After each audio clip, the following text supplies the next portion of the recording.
O guys, para doon sa mga naghahanap ng bago, o ito bago.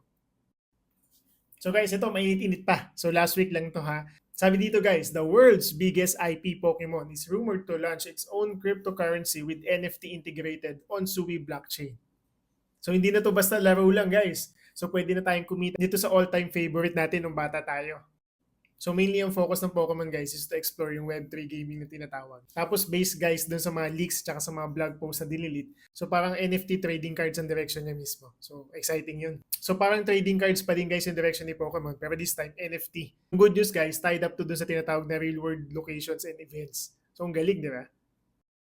Guys, sobrang bullish ng community. Alam niyo kung bakit? After nung rumors, nung story, nag-pump yung token na Sui ng almost 70%. Imagine. So as of now guys, wala pang confirmation sa company Enco ha. So meaning to say, wala pa silang nilalabas na official statement about dito sa collaborations na to. Pero kung titignan natin, ito yung tanong. Kung legit to guys, maglalaro ka ba ng Web3 Pokemon?